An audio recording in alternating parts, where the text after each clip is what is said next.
Well, I want to thank you all for joining us here today, virtually and in person.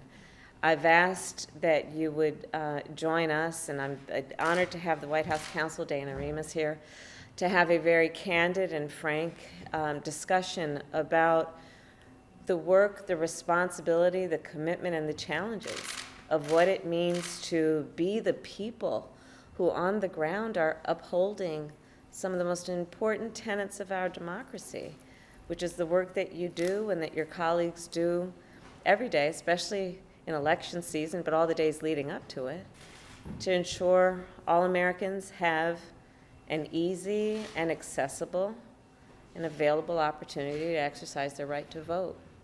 So I've asked you all to be here to have that conversation and to also to share with me in this environment, meaning in an environment where you are invited to talk about the challenges so that we can uplift your voices as we work on this issue, which is, I believe, as American as apple pie, the right to defend the American people's right to vote. And I'll tell you, I love voting. And when I have voted in person and walk into, and I voted in an elementary school, the neighborhood elementary school, church, the neighborhood senior center, and walking into the polling site, and there the poll workers greet you with a smile, come on in, and show you where the machines are, and as technology has changed, help you figure out how to use the machine, give you a sticker after. It reminds me of just, what we do to just honor what people do to exercise their civic duty. Those are poll workers, and I think most Americans experience with poll workers. You're the people who make elections happen. And why do poll workers do that work? Well, I know enough to know, and I've talked to enough poll workers, and I've seen the surveys. There are pretty much three basic reasons that poll workers do their work. Because they want to ensure that our elections process goes as it should. Poll workers do their work because they want to serve their community, and because they enjoy being active in their community. And poll workers come in every stripe. They are of every political party, of every age, ethnicity, gender, but believe in the importance of that process to our country.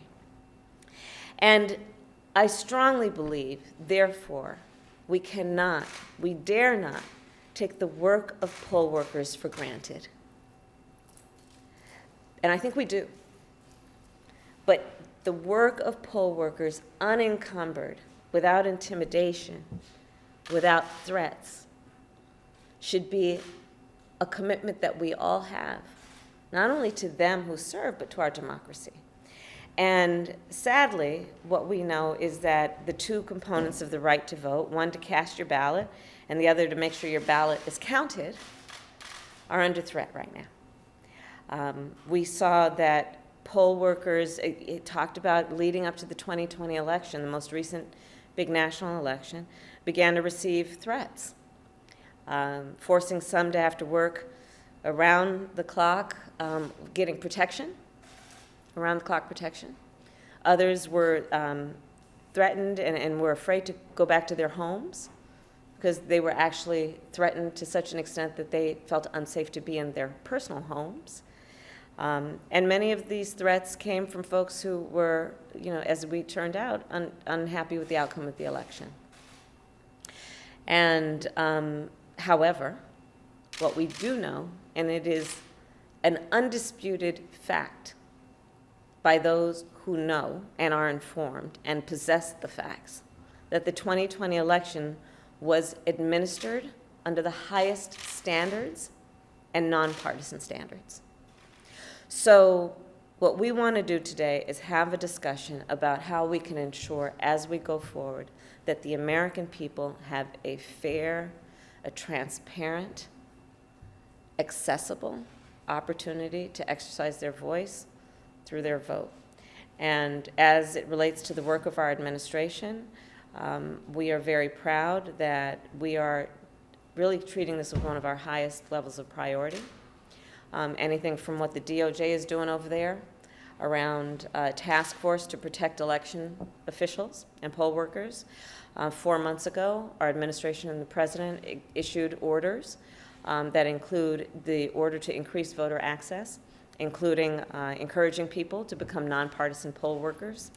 And we are working to stop anti-voter legislation in the various states. We are forcefully working to pass the For the People Act and the John Lewis Voting Rights Act, and working to help ensure that all Americans know what they get when they vote, to further encourage them to vote knowing that it will make a difference in their lives. So today, I look forward to our conversation. Again, I want to thank each of you. You represent thousands of people who live in all of our communities, regardless of how we voted in the last election or may vote in the next election, who really are the best of civic participants and patriots. So thank you all for your work, and I look forward to our conversation. Thank you. Any reaction to this? Well, we will head out this way. Thank you. Any reaction to House Speaker Pelosi's decision to reject Banks and Representative Jordan from the January 6th Commission? I mean, listen, I absolutely respect Speaker Pelosi and her ability to lead, and there is and support that.